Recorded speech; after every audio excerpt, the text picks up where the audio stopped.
Quando encontrei as cartas escondidas no armário da minha própria casa, descobri que minha filha e meu genro já tinham até escolhido a cor das paredes que pintariam depois do meu funeral. O que eles não esperavam era que esta velha ainda tivesse muito fôlego, e um plano que mudaria tudo para sempre. Deixe nos comentários de qual país você está assistindo a este vídeo. Adoraria saber de onde vocês são. Meu nome é Cecília, tenho 68 anos, e durante toda a minha vida fui professora de matemática. Passei 40 anos ensinando equações, frações e geometria para centenas de alunos. Aprendi que números não mentem, que toda ação tem uma consequência calculável, e que às vezes a solução mais simples é a correta. Nunca imaginei que precisaria usar essas lições na minha própria casa, contra minha própria família. Tudo começou numa tarde de quinta-feira, quando a dor nas costas me obrigou a voltar mais cedo da fisioterapia. Entrei em casa usando a chave da porta dos fundos, algo que raramente faço. A casa estava silenciosa, mas não vazia. Ouvi vozes vindas do meu quarto, no segundo andar. Vozes sussurrando, conspiradoras. Minha filha Laura e seu marido Diego.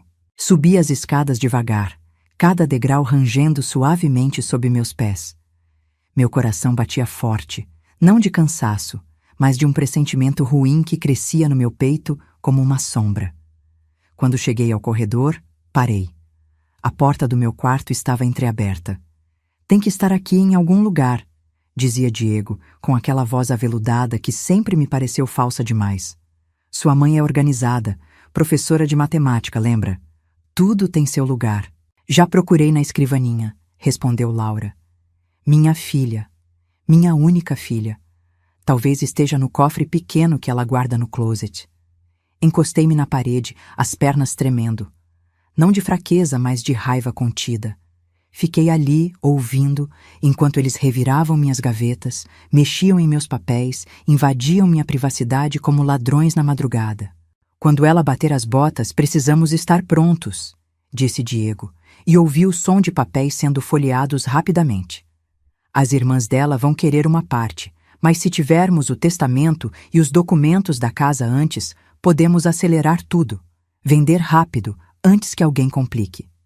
Vender rápido. Antes que eu esfriasse, pensei amargamente. Antes que meu corpo tivesse tempo de ser velado direito.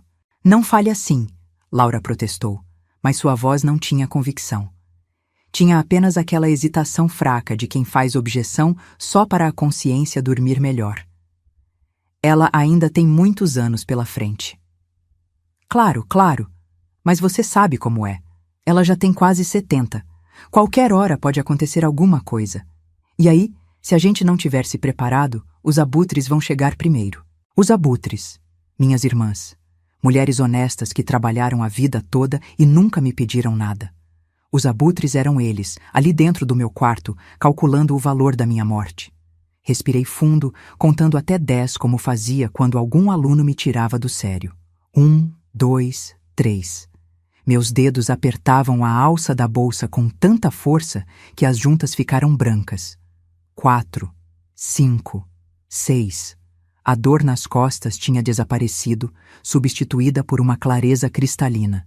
7, 8, 9, 10. Entrei no quarto. Eles congelaram. Diego estava de joelhos em frente ao meu armário, com uma caixa de sapatos aberta no chão.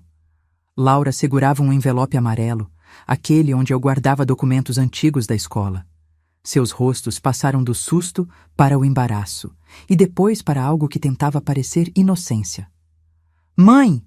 Laura largou o envelope como se queimasse. Você voltou cedo. Olhei para ela, para o envelope no chão, para Diego ainda ajoelhado como um ladrão pego em flagrante. Não disse nada por longos segundos. Deixei o silêncio pesar.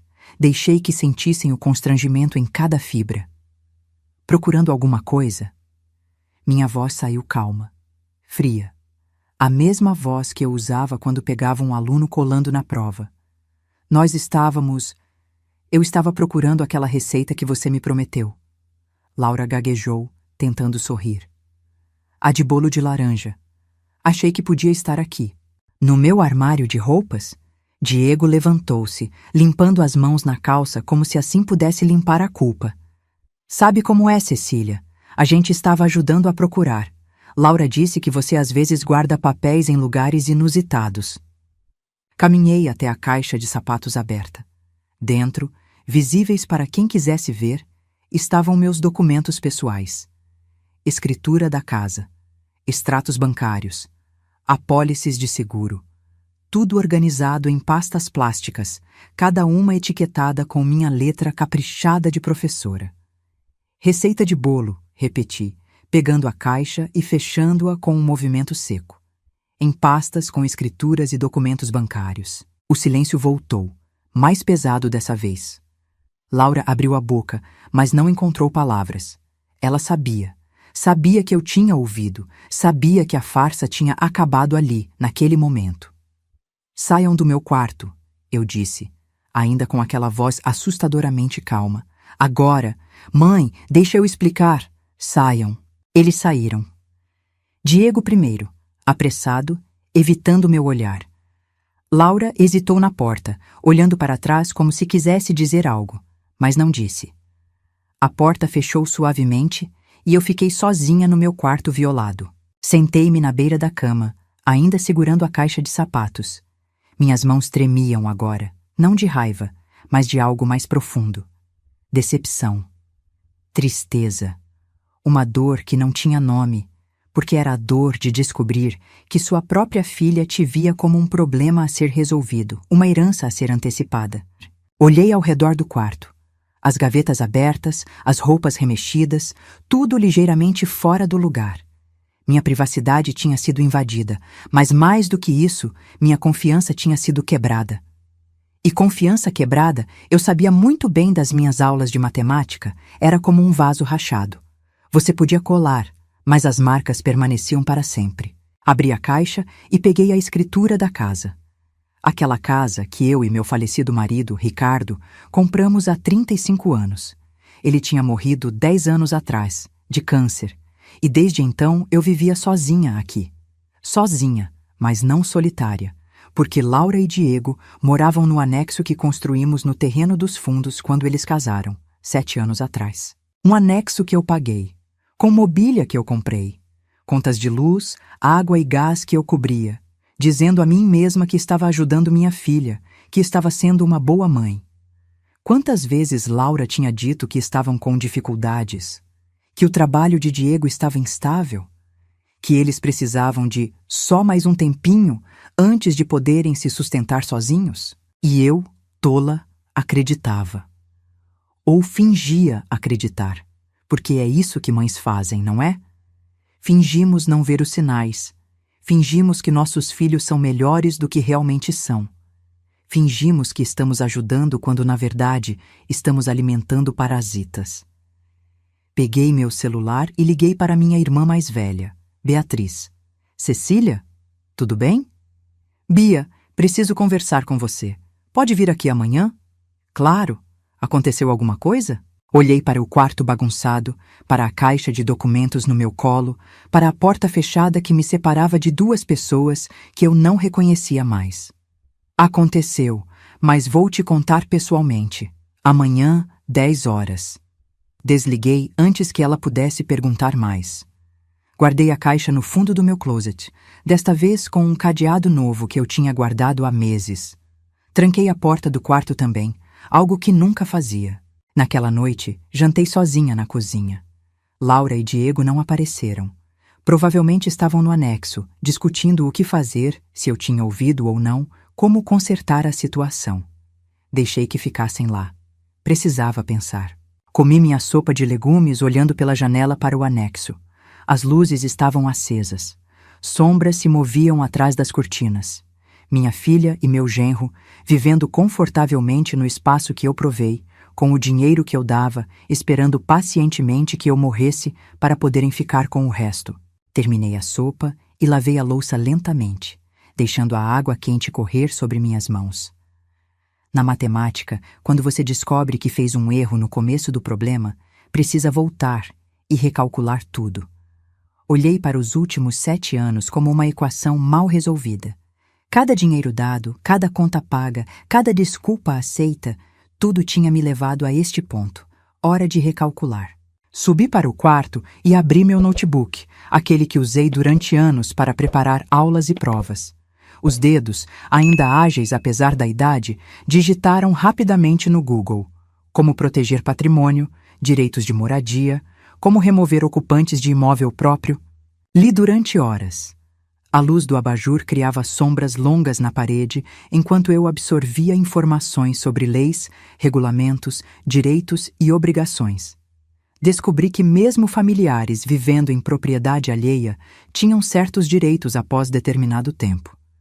Descobri também que, como proprietária, eu tinha muito mais poder do que imaginava. Fiz anotações, listas, cálculos. Uma professora de matemática sempre volta aos cálculos quando precisa de clareza. Calculei quanto gastei nos últimos 7 anos com Laura e Diego. O resultado me deixou enjoada. Mais de R$500 mil em construção do anexo, reforma, móveis, contas, empréstimos que nunca foram pagos, carros, viagens, presentes. R$500 mil que poderia estar rendendo juros, financiando minha aposentadoria confortável ou simplesmente existindo como meu colchão de segurança. Ao invés disso, tinha ido para um buraco sem fundo chamado ajudar a família. Às 3 da manhã, fechei o notebook. Tinha um plano. Não era um plano de vingança.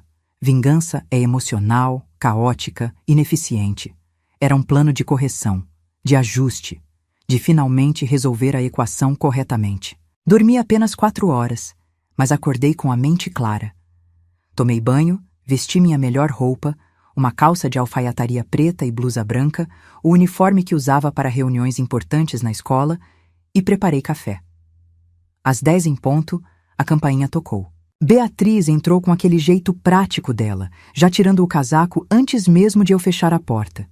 Minha irmã sempre foi assim, direta, sem rodeios. 5 anos mais velha que eu, cabelos grisalhos presos num coque solto, olhos atentos que não perdiam detalhes. Seu rosto está diferente, ela disse antes mesmo de me cumprimentar. O que aconteceu? Não respondi imediatamente. Servi café, coloquei a xícara na frente dela, sentei-me. E então contei tudo. Cada palavra que ouvi, cada gaveta que encontrei aberta, cada sentimento que atravessou meu peito naquele momento. Beatriz me ouviu em silêncio, mexendo o café sem beber, os olhos ficando cada vez mais duros conforme a história avançava. Quando terminei, ela finalmente levou a xícara aos lábios, tomou um gole longo e colocou a xícara de volta na mesa com um baque surdo. Aquela menina, ela disse, e sua voz tinha o tipo de raiva gelada que só irmãs mais velhas sabem cultivar. Sempre foi mimada demais. Bia, não me interrompa. Você sabe que é verdade. Ricardo, que Deus o tenha, te fazia tudo e você fazia tudo para Laura. A menina cresceu achando que o mundo girava em torno dela. E agora você está colhendo o que plantou. As palavras doeram porque eram verdade. Ricardo tinha sido um marido maravilhoso, dedicado, protetor demais às vezes. E eu tinha seguido o exemplo dele com Laura, nossa única filha, o tesouro que chegou depois de 3 perdas gestacionais que quase me destruíram. Eu sei, admiti baixinho, mas agora preciso consertar isso. E vai, mas não pode ser mole. Gente como Laura e aquele marido dela só entende linguagem dura. Beatriz se inclinou para a frente. O que você tem em mente? Expliquei meu plano. Beatriz ouvia, assentindo em alguns pontos, franzindo as sobrancelhas em outros. Quando terminei, ela tinha um sorriso pequeno nos lábios. Você sempre foi a inteligente da família, disse. Matemática, lógica, essa cabeça fria. Eu teria expulsado os 2 ontem mesmo, aos gritos. Mas seu jeito vai doer mais. Vai doer onde realmente importa. Preciso da sua ajuda, eu disse. E da ajuda de Carmen também. Carmen era nossa irmã do meio, advogada aposentada, com contatos em cartórios e uma memória enciclopédica sobre leis. Se alguém podia me guiar pelos aspectos legais do que eu pretendia fazer, era ela. Vou ligar para Carmen agora. Beatriz já estava com o celular na mão. Ela vai adorar isso. Você sabe como ela detesta aproveitadores. 2 horas depois, estávamos as 3 sentadas na minha sala de estar. Carmen tinha trazido uma pasta cheia de documentos e uma expressão de advogada em modo de batalha. Primeiro, ela disse, abrindo a pasta, vamos estabelecer os fatos legais. Laura e Diego moram no anexo há 7 anos, correto? Correto. Eles pagam aluguel? Não, nunca paguei. Contribuem com as despesas? Não, eu pago tudo. Carmen fez anotações rápidas. Então eles são legalmente ocupantes gratuitos com permissão. Isso significa que você pode revogar essa permissão a qualquer momento, mas precisa dar um aviso formal com antecedência. 30 dias é o padrão. 30 dias, repeti. 1 mês. 1 mês para eles saírem da minha vida, da minha propriedade, da minha paciência. Mas, Carmen levantou o dedo, tem um jeito mais rápido e mais eficaz. Você pode cobrar aluguel retroativo. Se eles não pagarem, considera-se inadimplência, e aí a remoção pode ser mais rápida. Beatriz riu. Você quer cobrar 7 anos de aluguel deles? Não, eu disse devagar, pensando. Quero cobrar um aluguel de mercado a partir de agora. Dar a eles a escolha, pagar e continuar ou sair. Mas tenho certeza de que não vão poder pagar. Carmen assentiu aprovando. Inteligente. E quanto às outras medidas que você mencionou? Passamos a tarde toda planejando. Carmen fazia anotações, Beatriz dava sugestões e eu coordenava tudo como fazia quando preparava planos de aula complexos. Cada passo foi pensado, calculado, prevendo reações e contra-reações. Quando minhas irmãs foram embora, já era quase noite. Laura e Diego ainda não tinham aparecido, escondidos no anexo como animais tocados. Eu não tinha procurado por eles. Que ficassem lá, no silêncio culpado, imaginando o que viria a seguir. No dia seguinte, sexta-feira, acordei cedo e fui ao cartório. Carmen tinha me dado o nome de um tabelião de confiança, um homem sério que não fazia perguntas desnecessárias. Levei todos os documentos da casa, da propriedade, das contas que eu pagava. Quero formalizar um contrato de comodato retroativo, expliquei, com cláusula de rescisão imediata. O tabelião leu meus documentos, ergueu as sobrancelhas, mas não comentou. Profissionalismo dele, reconheci. Meia hora depois, eu tinha em mãos um documento legal, carimbado, reconhecido, estabelecendo que Laura e Diego moravam no anexo por minha permissão, sem pagamento, e que essa permissão poderia ser revogada com aviso de 30 dias. O segundo documento era uma notificação de cobrança. Aluguel mensal de R$7.000, valor de mercado para aquele tipo de imóvel naquele bairro, começando a partir do mês seguinte. Pagamento até o dia 5. Multa de 10% por atraso. Rescisão automática após 3 meses de inadimplência. R$7.000. Eu sabia que eles não tinham. Diego trabalhava irregularmente como consultor e Laura tinha um trabalho de meio período numa boutique. Juntos, deviam fazer uns 5.000 por mês e gastavam isso tudo e mais um pouco, sempre pedindo ajuda para isso ou aquilo. Voltei para casa com os documentos na bolsa, sentindo o peso deles não apenas físico, mas emocional. Era real agora. Não era mais uma ideia, um plano abstrato. Era papel, tinta, lei. Entrei pela porta da frente e fui direto para uma cozinha. Laura estava lá, fazendo um café. Ela se virou quando me ouviu entrar, o rosto tenso. Mãe, precisamos conversar, ela começou. Sim, precisamos. Coloquei a bolsa sobre a mesa. Mas primeiro quero que chame Diego. Isso envolve os dois. Laura hesitou, mas pegou o celular e digitou uma mensagem. Minutos depois, Diego apareceu pela porta dos fundos, aquela que ligava a casa principal ao anexo. Ele parecia ter dormido mal, com olheiras profundas e roupas amarrotadas. Cecília, ele tentou um sorriso que não funcionou. Sobre anteontem, foi um mal-entendido. Levantei a mão, cortando-o. Sentem-se. Eles sentaram, trocando olhares nervosos. Abri a bolsa e tirei os 2 documentos, colocando-os sobre a mesa, um ao lado do outro. Este, apontei para o primeiro, é um contrato de comodato. Estabelece que vocês moram no anexo por minha permissão, sem pagamento, e que posso revogar essa permissão a qualquer momento com 30 dias de aviso. Laura ficou pálida. Mãe, o que é isso? E este, continuei, apontando para o segundo documento. É uma notificação de cobrança. A partir do próximo mês, o aluguel do anexo será de R$ 7.000 mensais, pagos até o dia 5. Atraso implica multa e rescisão. O silêncio que se seguiu foi absoluto. Diego abriu e fechou a boca várias vezes, parecendo um peixe fora d'água. Laura tinha lágrimas nos olhos, mas não de tristeza, de raiva. Você não pode fazer isso, ela disse, a voz tremendo. Somos sua família, você não pode nos cobrar aluguel. Posso sim, e vou. Minha voz saiu firme, sem hesitação. Vocês são adultos, casados, empregados. Não há razão legal ou moral para que eu continue sustentando vocês. Diego se inclinou para a frente tentando um tom conciliador. Cecília, vamos conversar com calma. Se é sobre o que aconteceu, nós explicamos. Não há explicação que justifique o que ouvi. Vocês estavam revirando meu quarto, procurando meus documentos, falando sobre vender minha casa quando eu morrer, falando sobre me enterrar e lucrar com isso. Não foi assim. Laura tentou, mas eu a cortei. Foi exatamente assim.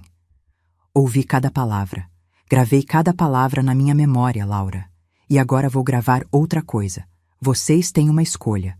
Pagam o aluguel e continuam morando aqui, com a condição de que paguem suas próprias contas de luz, água e gás também. Ou desocupam o anexo em 30 dias. Mãe, nós não temos R$ 7.000 por mês. Laura chorou agora, lágrimas rolando pelo rosto. Você sabe que não temos. Então sugiro que procurem um lugar mais barato, ou empregos melhores, ou as duas coisas. Diego bateu a mão na mesa, finalmente mostrando a raiva que vinha contendo. Isso é ridículo. Você está nos expulsando porque ouviu uma conversa fora de contexto? Fora de contexto? Olhei para ele com o mesmo olhar que usava com alunos mentirosos. Diego, você disse, e cito, quando ela bater as botas, precisamos estar prontos. Isso tem algum contexto que melhore a situação? Ele não respondeu. Não havia resposta possível. Vocês têm até amanhã para decidir, eu disse, levantando-me. Ou assinam o contrato de aluguel, ou assinam a desocupação voluntária. Terceira opção, eu processo por ocupação ilegal. Escolham. Saí da cozinha deixando-os lá, paralisados. Subi para meu quarto, tranquei a porta e só então permiti que minhas mãos tremessem. Não de medo, não de arrependimento, mas de adrenalina pura. Tinha feito. Tinha confrontado. Tinha estabelecido limites que deveria ter estabelecido anos atrás. Sentei na cama e peguei uma foto na mesinha de cabeceira. Ricardo e eu, no dia do nosso casamento, jovens e sorridentes, cheios de sonhos. Ricardo teria aprovado o que fiz? Ou teria me chamado de dura demais? Não importava. Ricardo não estava aqui. Eu estava. E tinha que proteger não apenas meu patrimônio, mas minha dignidade. O fim de semana foi silêncio absoluto. Laura e Diego não apareceram na casa principal, e eu não fui até o anexo. Passamos 2 dias ignorando uns aos outros através das paredes e janelas, como estranhos que por acaso compartilham o mesmo terreno. Sábado à tarde, Beatriz ligou. E aí, eles decidiram? Ainda não, dei até amanhã. Quer que eu fique aí com você, caso haja confusão? Sorri, apesar de tudo. Não, Bia. Preciso fazer isso sozinha. Mas obrigada. Domingo chegou cinza e chuvoso. Acordei às 6, preparei café e sentei à mesa da cozinha com os documentos na minha frente. 7 horas. 8. 9. Às 10, a porta dos fundos se abriu. Laura entrou sozinha, sem Diego. Tinha os olhos inchados, provavelmente tinha chorado a noite toda. Carregava uma pasta de plástico azul. Mãe, ela disse, a voz rouca. Podemos conversar? Já conversamos. Trouxe os documentos assinados? Ela colocou a pasta sobre a mesa, mas não a abriu. Antes preciso te dizer uma coisa. Esperei em silêncio. Eu sei que o que fizemos foi errado. Sei que te machucamos, mas você precisa entender. Ela respirou fundo. Nós estávamos desesperados. Diego perdeu 2 contratos grandes no ano passado. Temos dívidas, muitas dívidas. No cartão, com o banco, com pessoas. E quando penso em tudo isso, quando olho para você vivendo confortável nesta casa enorme, sozinha, com tudo quitado, continue, eu disse, friamente. Eu pensei que não seria errado garantir nosso futuro. Não estávamos desejando sua morte, mãe. Nunca. Mas somos realistas. Você tem quase 70 anos. Eventualmente, essa casa seria minha, seria nossa. E se não nos preparássemos, se não soubéssemos onde estavam os documentos, minhas tias poderiam complicar tudo. Minhas irmãs, corrigi, que vocês chamaram de abutres. Laura baixou os olhos. Foi uma palavra infeliz. Foi uma palavra honesta. Revelou exatamente o que pensam. Inclinei-me para a frente. Laura, durante 40 anos ensinei matemática. Sabe o que aprendi? Que você não pode construir uma resposta certa em cima de premissas erradas. E a premissa de vocês está errada desde o início. Que premissa? Que esta casa, meu dinheiro, minha vida, são recursos que existem para resolver os problemas de vocês. Essa é a premissa errada. Minha vida não é um ativo que vocês herdam. É minha, para viver como eu quiser, pelo tempo que eu tiver. Lágrimas desceram pelo rosto dela. Você está certa. Eu sei que está. Mas, mãe, por favor, não nos expulse. Não temos para onde ir.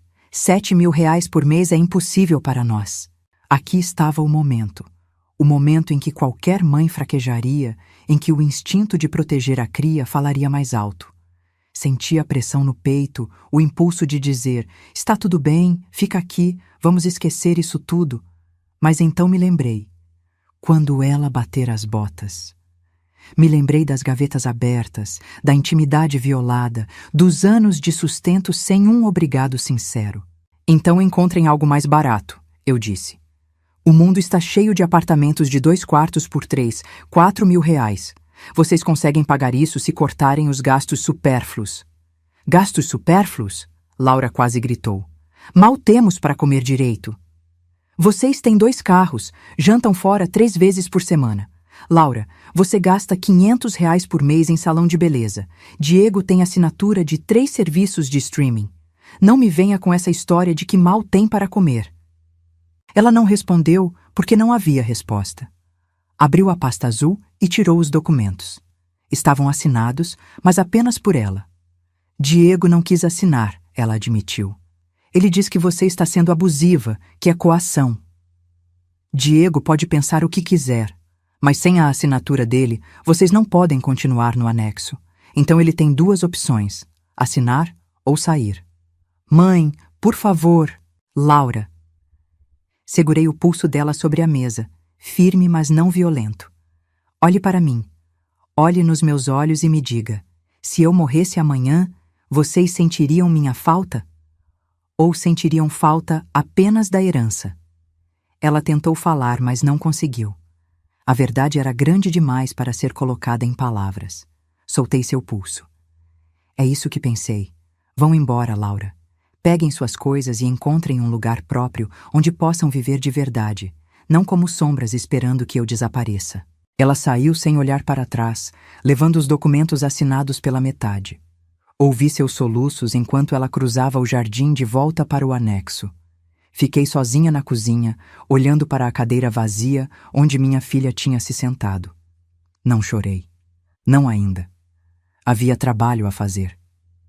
Segunda-feira fui ao advogado que Carmen me indicou. Um homem na casa dos 60, experiência de décadas em casos de família e propriedade. Expliquei a situação, mostrei os documentos. Eles não assinaram o contrato de aluguel, ele disse, folheando os papéis. E você deu o prazo de 30 dias por escrito? Dei. Está tudo documentado e reconhecido no cartório. Então, a partir do dia 31, eles são invasores. Você pode chamar a polícia e forçar a remoção. E quanto às dívidas que Laura mencionou, eles podem alegar que precisam do imóvel por necessidade? O advogado balançou a cabeça. Não funciona assim. O imóvel não é de primeira necessidade deles, é uma extensão da sua propriedade. Além disso, dívidas pessoais não são sua responsabilidade. Você tem direito pleno de reaver seu imóvel. Voltei para casa com uma certeza maior. 30 dias. Apenas 30 dias. Os dias se arrastaram em um silêncio pesado. Laura não falava comigo. Diego menos ainda. 2 vezes vi Laura conversando com amigas no jardim, provavelmente contando a versão dela da história, me pintando como a vilã. Não me importei. Quem conhecia a verdade completa eram apenas as pessoas que importavam. No dia 20, recebi uma visita inesperada. Era Marcos, primo de Diego, um rapaz que eu sempre achei decente. Ele tocou a campainha meio-dia, pediu desculpas por aparecer sem avisar. Dona Cecília, vim falar sobre Laura e Diego, ele disse quando sentamos na sala. Eles me pediram para tentar conversar com a senhora. Marcos, com todo o respeito, isso é entre mim e eles. Eu sei, mas por favor me escute só 1 minuto. Ele se inclinou para a frente, as mãos entrelaçadas. Diego me contou o que aconteceu, contou tudo, e também me contou sobre as dívidas. Dona Cecília, eles devem mais de 150 mil reais. O número me acertou como um soco. 150 mil. Enquanto eu pagava as contas deles, enquanto eu financiava a vida confortável deles, eles afundavam em dívidas. Fazendo o quê? Perguntei. Cartão de crédito, principalmente. Empréstimos. Diego investiu em uma startup que faliu. Laura financiou um curso que nunca terminou. Uma coisa levou a outra e... Ele fez um gesto de impotência. Eles estão afogados. E eu deveria salvar eles? Não estou dizendo isso. Só estou explicando por que eles estavam tão desesperados. Por que procuraram seus documentos? Eles acharam que se você deixasse tudo em testamento para Laura, ela poderia vender a casa, pagar as dívidas, recomeçar. Usando minha morte como solução para a irresponsabilidade deles. Marcos não respondeu. Não havia como defender o indefensável. Marcos, agradeço você vir até aqui, de verdade. Mas isso não muda nada. Eles criaram esse buraco sozinhos, vão ter que sair dele sozinhos também. Ele assentiu lentamente, levantando-se. Entendo. Só... Eles são família, Dona Cecília. Família não trai, eu disse. Família não invade privacidade. Família não espera que você morra para resolver problemas próprios. Depois que ele saiu, liguei para Carmen.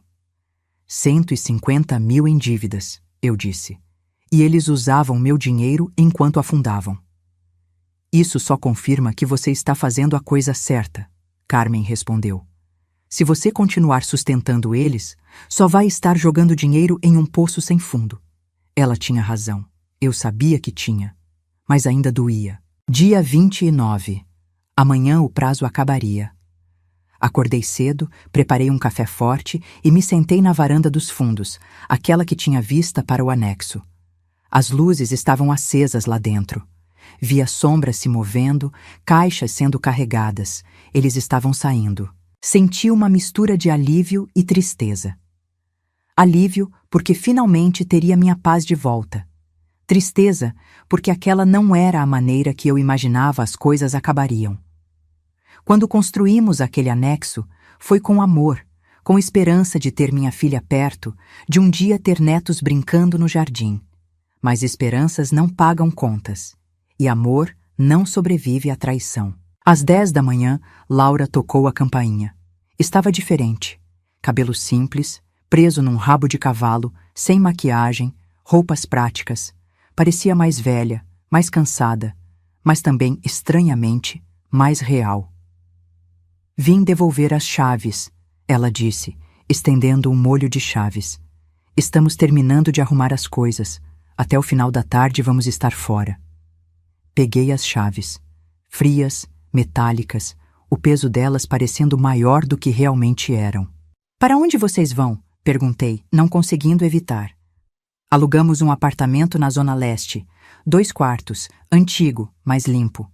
R$ 1.800 por mês. Cabe no nosso orçamento se cortarmos os gastos. Ela deu um sorriso amargo.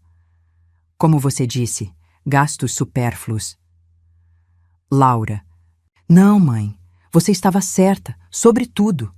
Nós vivíamos numa bolha, gastando dinheiro que não tínhamos, fazendo planos com dinheiro que não era nosso. E quando a realidade bateu à porta, em vez de trabalharmos mais, em vez de cortarmos gastos, nós procuramos um atalho. As lágrimas vieram, mas ela as enxugou rapidamente. Eu te devo um pedido de desculpas enorme.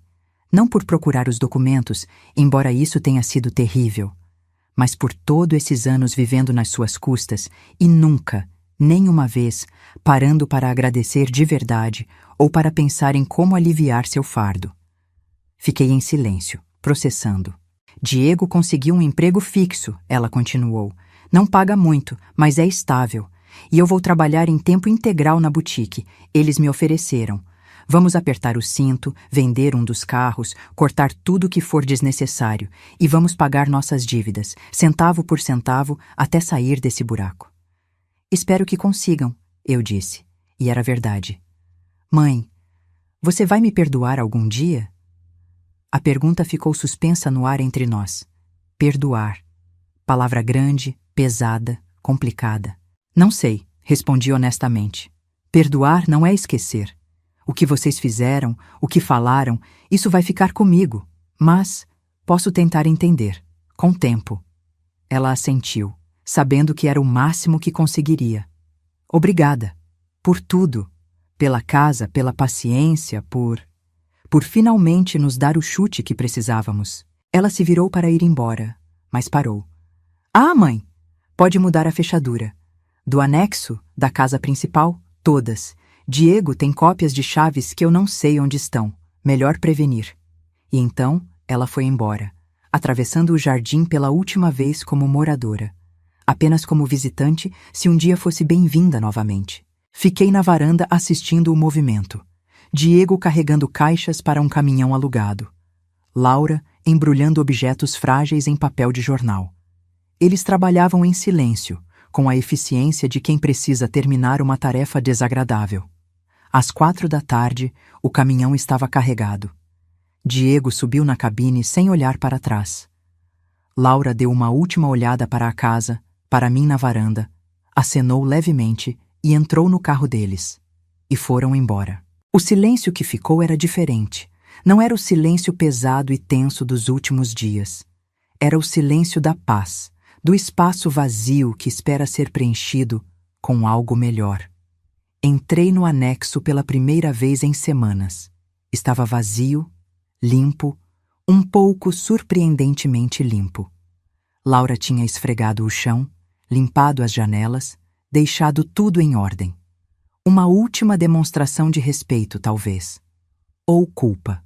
Caminhei pelos cômodos vazios, meus passos ecoando. Memórias voltaram. Laura e Diego se mudando, radiantes, agradecidos. Jantares de domingo aqui, risadas, histórias. Momentos bons, antes de tudo azedar. Mas memórias não pagam contas. E nostalgia não conserta traições. Fechei o anexo e voltei para a casa principal. Liguei para um chaveiro, marquei para o dia seguinte a troca de todas as fechaduras. Depois liguei para minhas irmãs. Eles saíram, anunciei. E você está bem? Beatriz perguntou preocupada. Estou aliviada, triste também, mas mais aliviada. É o começo de uma nova fase, Carmen disse. Agora você pode viver para você, sem peso nas costas. Essa noite, jantei sozinha, mas não solitária. Preparei um prato que gostava, coloquei música que queria ouvir, sentei onde tinha vontade, minha casa, minhas regras, minha vida. Olhando pela janela para o jardim escuro, para o anexo vazio que em breve encontraria um novo propósito, senti algo que não sentia há anos. Controle. Controle sobre meu espaço, meu tempo, meu futuro. Os próximos dias foram de ajustes. O chaveiro veio, instalou fechaduras novas. Guardei as chaves antigas numa caixa, junto com fotografias e lembranças de um tempo que não voltaria mais. Limpei a casa do jeito que queria. Reorganizei móveis. Transformei um quarto extra em escritório, algo que sempre quis fazer, mas nunca fiz porque Laura dizia que poderia ser útil para visitas. Visitei o anexo todo dia, pensando no que fazer com ele. Alugar para estranhos? Transformar em ateliê? As possibilidades eram infinitas, e pela primeira vez em muito tempo, as decisões eram apenas minhas. 2 semanas depois da saída deles, Carmen veio almoçar. Enquanto comíamos salada e frango grelhado, ela me olhou com aquele jeito analítico de advogada. Você parece mais jovem, ela disse. Me sinto mais jovem. É como se tivesse tirado um peso das costas. E Laura, já ligou? Não. E eu não liguei também. Estamos em processo de cura, acho. Ambas. Carmen assentiu. Sabe o que mais me impressiona nisso tudo? Sua força. Muitas mães na sua situação teriam recuado, teriam deixado os filhos continuarem. Não é força, corrigi. É sobrevivência. Escolhi entre ser consumida ou me libertar. Escolhi liberdade. Naquela noite, sentada no meu escritório novo, trabalhando numa planilha de gastos mensais que finalmente fazia sentido, meu celular tocou. Número desconhecido. Atendi com cautela. Alô? Dona Cecília? Era uma voz jovem, feminina. Meu nome é Patrícia, sou psicóloga. Laura está aqui comigo numa sessão e ela pediu para eu ligar. Ela quer falar com a senhora, mas está com dificuldade. Posso colocar no viva voz? Pode. Ouvi sons abafados, depois a voz de Laura, trêmula. Mãe, estou aqui. Eu estou fazendo terapia. Começamos semana passada. E a Patrícia está me ajudando a entender muitas coisas. Sobre mim, sobre Diego, sobre como tratei você. Esperei em silêncio. Eu queria dizer que entendo agora por que você fez o que fez e que eu ia fazer a mesma coisa no seu lugar, talvez pior. Ela respirou fundo. Quero reconstruir nossa relação, mãe. Não agora, não imediatamente. Sei que preciso ganhar sua confiança de volta. Mas algum dia, quando você estiver pronta. Senti lágrimas nos meus olhos, as primeiras em semanas. Obrigada por ligar, Laura. E por estar fazendo terapia. Isso é um passo importante. Diego também está. A gente realmente quer mudar. Espero que consigam. De verdade. Mãe, você está bem? Sozinha aí? Olhei ao redor do meu escritório aconchegante, para a janela onde via o jardim iluminado pela luz do poste, para a xícara de chá fumegante ao meu lado. Estou bem, filha. Estou muito bem. Desligamos logo depois. A conversa foi curta, mas significativa. Era um começo. Não de reconstruir o que tínhamos, mas de construir algo novo, baseado em honestidade e respeito, não em expectativas e dependência. Os meses seguintes trouxeram uma rotina que eu não experimentava há anos. Acordava quando queria, não quando precisava. Tomava café na varanda lendo livros que tinha adiado. Almoçava com minhas irmãs toda semana, sem pressa de voltar. A casa respirava diferente. O silêncio não era mais vazio, era pleno. Pleno de possibilidades, de paz, de espaço para mim mesma. Decidi alugar o anexo, mas não para qualquer um. Coloquei um anúncio específico. Para mulher solteira ou divorciada, professora ou profissional da educação, não fumante sem animais. Recebi 12 candidatas em 2 semanas. Escolhi Marina, professora de português de 42 anos, recém-divorciada, procurando recomeçar a vida. Ela viu o anexo e seus olhos brilharam. É perfeito, ela disse. Pequeno, mas acolhedor. Posso transformar o segundo quarto em biblioteca? Pode fazer o que quiser, contanto que não quebre paredes, respondi, gostando dela imediatamente. Marina se mudou 1 semana depois. Educada, respeitosa, pagava o aluguel no dia 2 de cada mês, sempre acompanhado de um bilhete agradecendo. Às vezes fazíamos café juntas no jardim, conversando sobre livros, alunos, a vida. Você parece tão serena, ela me disse uma manhã. Como consegue? Aprendi que serenidade vem de limites claros, respondi, e de não carregar fardos que não são meus. Ela riu. Meu terapeuta diz a mesma coisa. A vida seguia seu curso tranquilo quando, 3 meses após a saída de Laura, recebi uma ligação dela. Seu tom era diferente, mais maduro, menos necessitado. Mãe, Diego e eu queríamos convidá-la para jantar, no nosso apartamento. Nada especial, só um jantar simples. Você aceita? Hesitei. Parte de mim queria recusar, manter a distância segura, mas outra parte, menor mas insistente, queria ver. Ver se a mudança era real. Aceito. Que dia? Sábado? 7 horas? No sábado, vesti uma roupa casual mais elegante. Peguei uma garrafa de vinho como presente e dirigi até o endereço que Laura me passou. O bairro era realmente mais simples, prédios antigos, ruas estreitas. Encontrei vaga longe. Tive que andar 2 quarteirões. O apartamento era no 2º andar, sem elevador. Toquei a campainha e Laura abriu imediatamente, sorrindo nervosa. Mãe, entre, por favor. O apartamento era pequeno. Sala e cozinha integradas. 2 quartos minúsculos, um banheiro. Móveis simples, alguns que reconheci do anexo, outros claramente de segunda mão. Mas estava limpo, organizado, com toques pessoais que mostravam que eles estavam realmente tentando fazer daquilo um lar. Diego saiu da cozinha, limpando as mãos num avental. Cecília, bem-vinda. Obrigado por vir. Foi estranho vê-lo assim. Vulnerável, sem a arrogância mascarada que sempre teve. Humano. Jantamos arroz, feijão, um frango assado simples. Laura tinha feito uma salada. Diego abriu o vinho que levei. A conversa começou tímida, mas foi fluindo. Eles contaram sobre os empregos, sobre como estavam economizando, sobre o plano de quitar as dívidas em 5 anos. Vendemos meu carro, Laura disse. Agora usamos só um, revezamos, e cortamos tudo que não é essencial. Cabo, streaming, restaurantes. Estou até fazendo marmita para o trabalho, Diego acrescentou, quase com orgulho. Economia de pelo menos R$ 1.000 por mês. Observei-os enquanto falavam. Via a tensão, sim. A luta diária, o esforço. Mas via também algo que nunca tinha visto antes. Parceria real. Eles estavam enfrentando juntos, trabalhando juntos, crescendo juntos. Estou orgulhosa de vocês, eu disse. E era verdade. Sei que não é fácil. Não é, Laura concordou.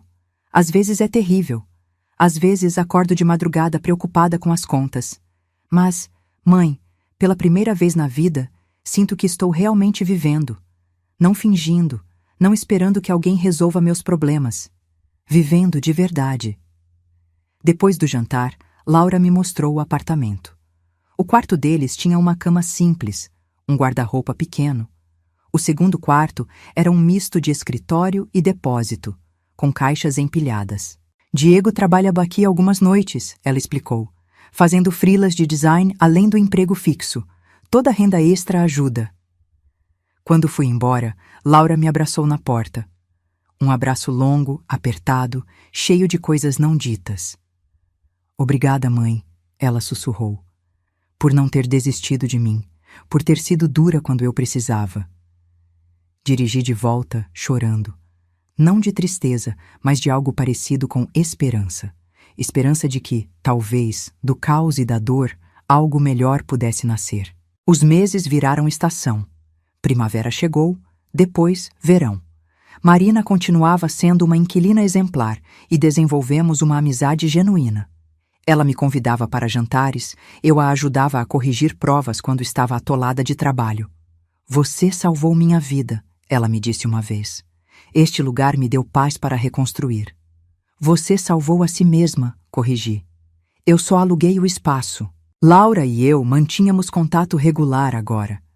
Almoçávamos juntas uma vez por mês. Às vezes, ela e Diego vinham para um café no jardim. As conversas eram mais leves, mais honestas.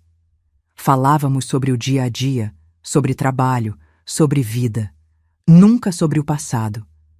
O passado era um território minado que nenhuma de nós queria revisitar. Um dia, Laura apareceu sozinha, sem avisar. Quando abri a porta, vi que ela tinha chorado. Aconteceu alguma coisa? Perguntei preocupada. Não, quer dizer sim, mas nada ruim. Ela sentou na varanda, olhando para o jardim. Terminamos de pagar a primeira dívida grande, 20 mil reais, quitados. Levou 8 meses, mas conseguimos. Isso é maravilhoso. É, mas mãe... Ela se virou para mim, olhos marejados. Eu quase liguei para você umas 10 vezes nestes 8 meses pedindo dinheiro. Sempre que ficava difícil, quando olhávamos a conta e víamos aqueles números vermelhos, meu primeiro instinto era ligar para você e pedir ajuda. Meu estômago se apertou. E por que não ligou? Porque eu sabia que você me daria. E sabia que, se você desse, eu nunca aprenderia, nunca cresceria. Continuaria sendo aquela Laura que espera que os outros resolvam seus problemas. Ela limpou as lágrimas. Então, eu e Diego nos segurávamos um ao outro e trabalhávamos mais horas, economizávamos mais, lutávamos mais. E sabe de uma coisa? Quando vimos aquele pago na tela do banco, sentimos algo que nunca tínhamos sentido antes. O quê? Orgulho. Orgulho de verdade, de nós mesmos. Segurei a mão dela. Eu sempre tive orgulho de você, Laura, mesmo quando estava brava, mesmo quando tive que ser dura. Mas agora tenho orgulho da mulher que você está se tornando. Ficamos ali sentadas, mãe e filha, observando o jardim onde tantas histórias tinham se desenrolado. O anexo onde Laura viveu, onde Marina vivia agora. A casa grande onde eu finalmente tinha encontrado paz. Sabe o que mais aprendi, mãe? Laura disse depois de um longo silêncio. Aprendi que amor verdadeiro às vezes parece cruel. Você me expulsou, cortou o cordão umbilical que eu teimava em manter. E doeu muito, mas foi o maior ato de amor que você podia ter feito. Não senti como amor na época, admiti. Senti como necessidade, como salvar a mim mesma. E ao se salvar, salvou a mim também. Não tínhamos voltado a ser o que éramos antes. Aquela Laura dependente e eu, a mãe provedora eterna, tinham morrido naquele dia no quarto revirado. Mas algo novo tinha nascido. Algo mais forte, mais honesto, mais real. O outono trouxe mudanças inesperadas. Marina conheceu alguém, um professor de história, e veio me contar com olhos brilhantes que estava se casando. Ficaria no anexo por mais 3 meses, depois se mudaria. Vou sentir sua falta, eu disse honestamente. E eu a sua. Você me ensinou que recomeçar é possível, que não importa a idade, sempre podemos reescrever nossa história. Quando Marina saiu, decidi não alugar o anexo novamente. Não imediatamente. Tinha outra ideia em mente, algo que vinha germinando há meses. Liguei para minhas irmãs e para algumas amigas professoras aposentadas. Tenho uma proposta, eu disse na reunião que convoquei na minha sala. Quero transformar o anexo em um espaço de apoio pedagógico gratuito. Aulas de reforço para crianças carentes, alfabetização de adultos, cursos profissionalizantes. Beatriz sorriu. Sempre soube que essa cabeça matemática sua tramava algo. Mas vai dar trabalho, Carmen alertou. Organização, licenças, coordenação. Tenho tempo, tenho energia e tenho um espaço que precisa de propósito. Olhei para todas elas. E tenho vocês, se toparem ajudar. Toparam. Todas toparam. Os meses seguintes foram um turbilhão de atividade. Reformamos o anexo, adaptando para a sala de aula. Conseguimos doações de livros, materiais, computadores antigos, mas funcionais. Registramos como projeto social. Conseguimos certificações. Laura e Diego se ofereceram para ajudar. Eles pintaram as paredes em fins de semana, montaram estantes, limparam. Era estranho trabalhar ao lado deles, mas também era curativo. Construindo algo juntos, não sobre dependência, mas sobre propósito comum. Isso é incrível, mãe, Laura disse, parada no meio da sala de aula reformada. Quantas crianças vão poder estudar aqui? Pensamos em turmas de 15, 2 por dia, matemática, português, informática básica. Posso me voluntariar? Ela perguntou, surpreendendo-me. Às quartas à noite eu tenho folga. Posso ajudar com português ou o que precisarem. Adoraria isso. Diego também se ofereceu, ajudaria com o design gráfico para os materiais didáticos e a divulgação. É o mínimo que posso fazer, ele disse. O projeto Alicerces, nome que escolhemos juntas, foi inaugurado numa tarde chuvosa de maio. Tínhamos 10 alunos inscritos para começar, crianças do bairro vizinho, aquele mais pobre, onde as escolas eram superlotadas e o ensino precário. No primeiro dia de aula, fiquei na porta observando. Beatriz ensinava frações para um grupo de 4 alunos. Carmen coordenava um exercício de leitura com outros 3. Laura, que tinha vindo após o trabalho, ainda de uniforme da boutique, ajudava um menino com dificuldade em ortografia. Senti algo se fechar dentro de mim. Um ciclo completo. Dor, ruptura, cura, reconstrução. E agora, propósito. É bonito, não é? Marina tinha aparecido de surpresa para a inauguração, mesmo já morando com o marido. Ver algo tão positivo nascendo onde antes havia só dor. Concordei. É como resolver uma equação. Às vezes, você precisa desfazer tudo e começar do zero para chegar na resposta certa. Os meses se passaram. O projeto cresceu. Ganhamos mais voluntários, mais alunos, reconhecimento da prefeitura. Jornais locais fizeram matérias. Uma escola particular nos doou computadores novos. Laura se tornou voluntária regular, depois coordenadora da área de português. Descobriu que tinha jeito para ensinar, paciência com as crianças. Acho que puxei você, ela brincou uma vez. Você é você mesma, corrigi. Versão melhor, mais forte. 1 ano após a inauguração do projeto, fizemos uma festa de aniversário.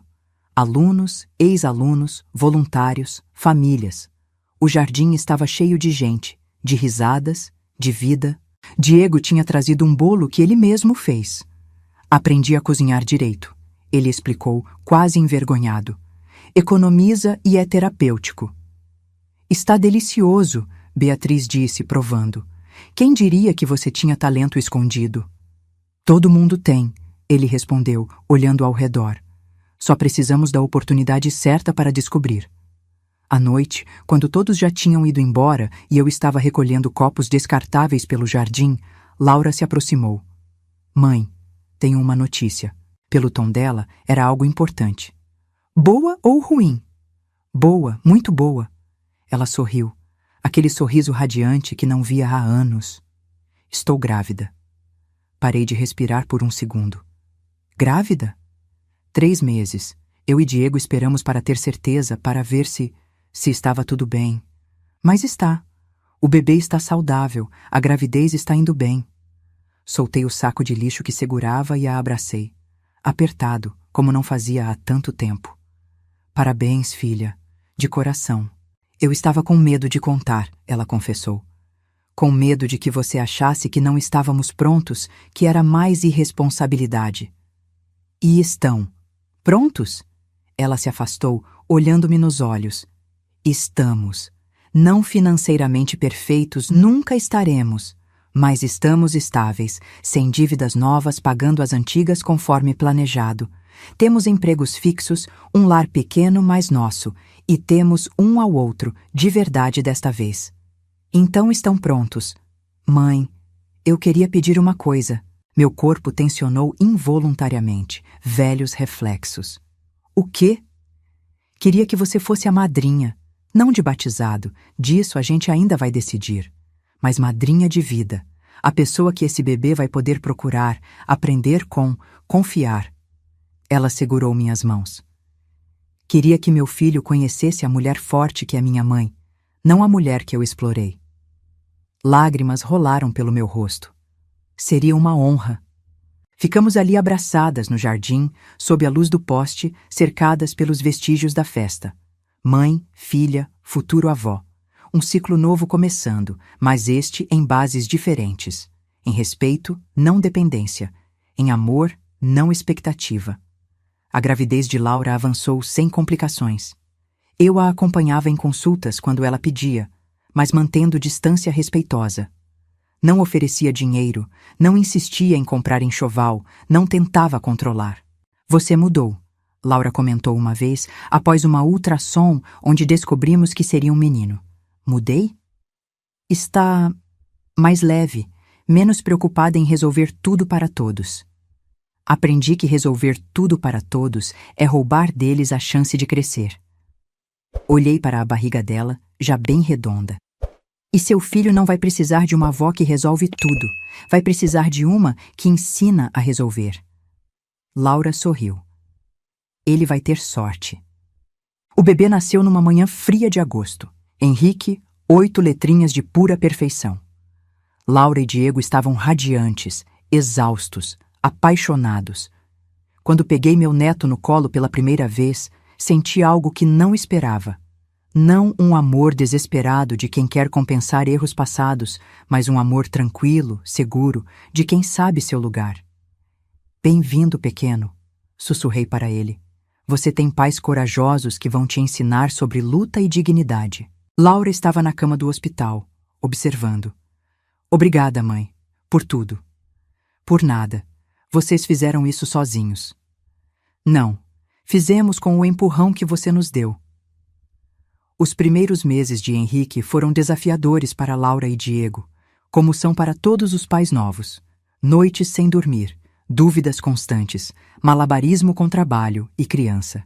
Beatriz e eu ajudávamos quando pediam, mas sempre respeitando seus limites, sua autoridade como pais. Não sei como você criou uma filha sozinha depois que papai morreu, Laura me disse uma tarde, visivelmente exausta. Tinha menos opções, menos informação, muito mais medo. Segurei sua mão. Mas você está indo bem. Confia no seu instinto. O projeto Alicerces continuava crescendo. Já tínhamos 3 turmas funcionando, lista de espera, parcerias com empresas locais. Uma universidade nos ofereceu estágio para estudantes de pedagogia. Estávamos fazendo diferença real. Numa tarde, recebi a visita de uma jornalista querendo fazer uma matéria sobre o projeto para um jornal maior. Ela me entrevistou por 2 horas, perguntou sobre tudo. O que a motivou a criar isso? Ela perguntou. Pensei antes de responder. Precisava transformar um espaço que guardava mágoa em algo que gerasse esperança. E conseguiu? Olhei ao redor. Para o anexo cheio de crianças aprendendo. Para o jardim onde Laura brincava com o Henrique na grama. Para a casa que finalmente era meu santuário, não minha prisão. Consegui.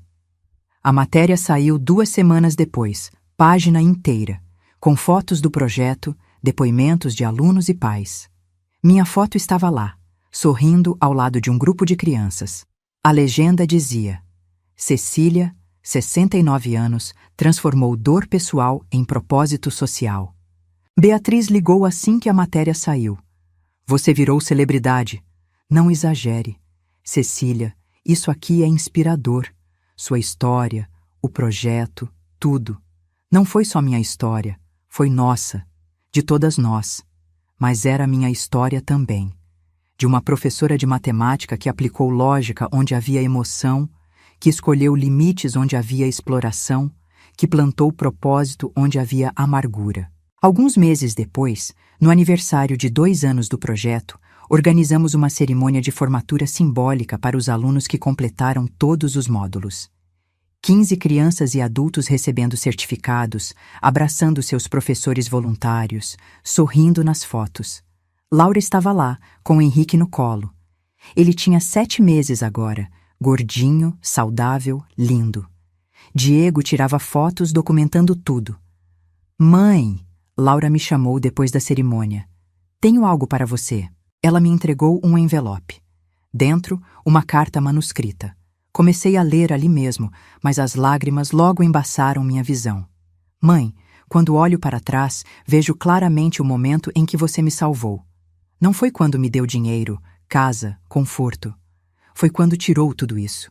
Quando me forçou a ficar de pé sozinha. Demorei para entender, demorei para aceitar. Mas agora, como mãe, entendo perfeitamente. O maior amor não é dar tudo, é ensinar a conquistar. Obrigada por me amar o suficiente para deixar eu cair. Obrigada por não me resgatar quando eu implorei. Obrigada por acreditar que eu era forte, mesmo quando eu não acreditava. Esta carta é um pedido de desculpas atrasado e um agradecimento que nunca vai ser suficiente. Te amo, mãe, e quero ser para Henrique metade da mãe que você foi para mim, sua filha, Laura. Dobrei a carta com cuidado e a guardei no bolso, perto do coração. Olhei para Laura, para Diego, para Henrique, para minhas irmãs conversando com os voluntários, para as crianças ainda correndo pelo jardim. Obrigada, eu disse para Laura, por essas palavras, por essa jornada, por ter tido coragem de mudar. A coragem veio de você.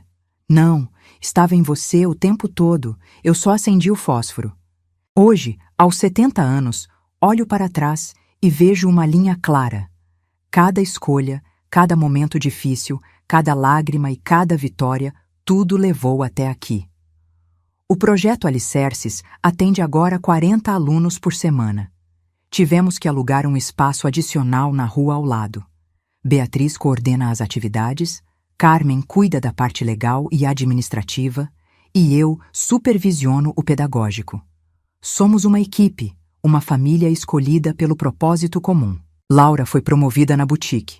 Agora é gerente. Diego conseguiu um contrato fixo com uma empresa grande, trabalho estável com benefícios. Eles quitaram todas as dívidas no mês passado. Todas. Fizemos uma comemoração pequena, só família, onde choramos e rimos lembrando da jornada. 5 anos, Diego disse, erguendo um copo de suco. Ele parou de beber, parte das mudanças. 5 anos desde que batemos no fundo. E olha onde estamos. Henrique, agora com 2 anos, corria pela sala, alheio ao peso simbólico daquele momento. Mas um dia ele saberá. Saberá da história dos pais, da avó que precisou ser dura para ensinar amor verdadeiro. Minha casa respira paz agora. Acordo cedo não por obrigação, mas porque gosto de ver o sol nascer. Tomo café na varanda lendo, planejando aulas, respondendo e-mails de voluntários. Almoço com minhas irmãs, trabalho no projeto à tarde, janto assistindo documentários ou lendo mais. É uma vida simples, mas é minha, completamente minha. Laura me liga quase todo dia, mas ligações curtas, para dividir uma piada, perguntar uma receita, mandar foto de Henrique. Não há mais aquela dependência pegajosa, aquela necessidade constante de aprovação ou dinheiro. É uma relação entre 2 mulheres adultas que se respeitam. Às vezes ela e Diego vêm jantar aqui. Às vezes eu vou até o apartamento deles, que agora está mais bonito, com móveis melhores comprados aos poucos, decoração pessoal. Henrique já me reconhece, estica os bracinhos quando me vê, diz vovó, à sua maneira atrapalhada de criança. Outro dia, Laura me confidenciou. Sabe o que mais me surpreende? Como sou mais feliz agora. Quando morava no anexo, tinha tudo fácil e era miserável. Agora luto por cada conquista e sou feliz de verdade. É porque as coisas ganhas têm mais valor que as coisas dadas, respondi. Matemática simples. O anexo original, onde tudo começou, agora abriga uma professora de ciências de 30 anos que usa o espaço como moradia e laboratório educativo. Ela desenvolve experiências para mostrar no projeto Alicerces. É perfeito. Às vezes caminho pelo jardim à noite, olhando para a casa, para o anexo iluminado, para o espaço ao lado onde funciona a extensão do projeto. Penso em como tudo mudou desde aquela tarde em que ouvi as palavras que despedaçaram minha ilusão. Quando ela bater as botas. Sorriu agora ao lembrar, porque não bati as botas. Renasci. Transformei veneno em remédio, dor em propósito, perda em ganho. Tenho 70 anos e nunca me senti tão viva. Tenho propósito, tenho paz. Tenho relacionamentos genuínos baseados em respeito, não necessidade. Tenho um neto que vai crescer vendo que avós não são ATMs, são pessoas. Tenho uma filha que finalmente entendeu que força não é fazer tudo por alguém, é ensinar alguém a fazer por si mesmo. E tenho a mim mesma. Finalmente, completamente tenho a mim mesma. Às vezes, jovens professores do projeto me perguntam como consigo manter tanta energia, tanto entusiasmo. Eu respondo sempre a mesma coisa. Energia vem de propósito, e propósito vem de escolher a si mesmo sem culpa. Há alguns dias, uma voluntária nova, professora recém-aposentada, me procurou com lágrimas nos olhos. Dona Cecília, posso contar uma coisa? Claro. Minha filha mora comigo há 10 anos. Ela e o marido, os 3 filhos. Não pagam nada, não ajudam em nada. E quando ouvi sua história, do projeto, de como começou, eu percebi que estou vivendo o que você viveu. Segurei a mão dela. E o que você vai fazer? Não sei. Tenho medo. Medo de perder minha filha, meus netos. Você não vai perder. Vai ganhar. Vai ganhar respeito. Vai ganhar dignidade. E se ela te amar de verdade, eventualmente ela vai entender. Olhei nos olhos dela. Mas você precisa escolher. Entre ser usada ou ser respeitada. Não dá para ter os dois. Ela assentiu, enxugando lágrimas. Como você teve coragem? Cheguei num ponto onde a dor de mudar era menor que a dor de continuar igual. 3 semanas depois, ela voltou ao projeto Radiante. Fiz, dei o prazo. Foi terrível, tivemos discussões horríveis, mas fiz. E agora? Agora eles estão procurando apartamento. E minha filha? Ela está falando comigo diferente. Com menos prepotência, sabe? Como se finalmente me enxergasse como pessoa, não como recurso. Sorri. Bem-vinda ao clube. Este fim de semana é o aniversário de 3 anos do projeto Alicerces.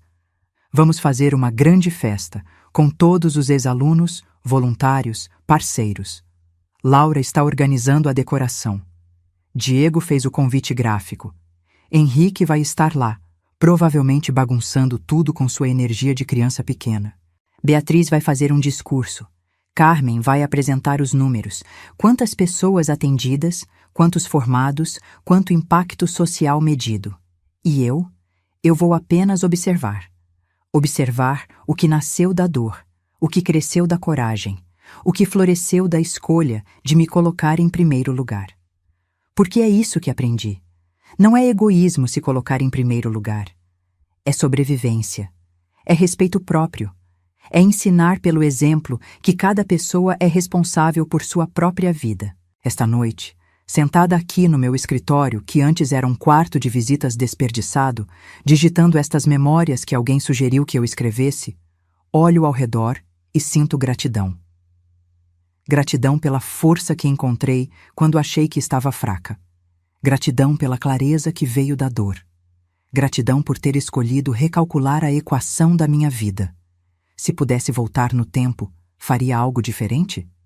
Teria estabelecido limites mais cedo? Teria sido menos generosa inicialmente? Não sei. Talvez tudo precisasse acontecer exatamente como aconteceu para eu aprender o que precisava aprender. Para Laura, aprender o que precisava aprender. Para chegarmos aqui, neste lugar de respeito mútuo e amor verdadeiro. O que sei é que hoje, aos 70 anos, sou mais livre do que aos 40, mais feliz do que aos 50, mais eu mesma do que jamais fui. E quando finalmente eu bater as botas, como Diego tão eloquentemente colocou, vou deixar um legado.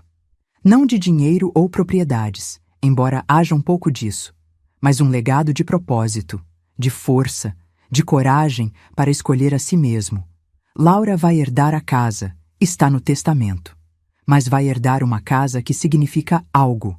Uma casa que abriga o projeto Alicerces, que tocou centenas de vidas. Uma casa que ensina que espaços físicos podem ser transformados em espaços de mudança. E espero que ela ensine a Henrique. Ensine que a avó não foi uma santa nem uma vilã. Foi uma mulher que cometeu erros, mas teve coragem de corrigi-los.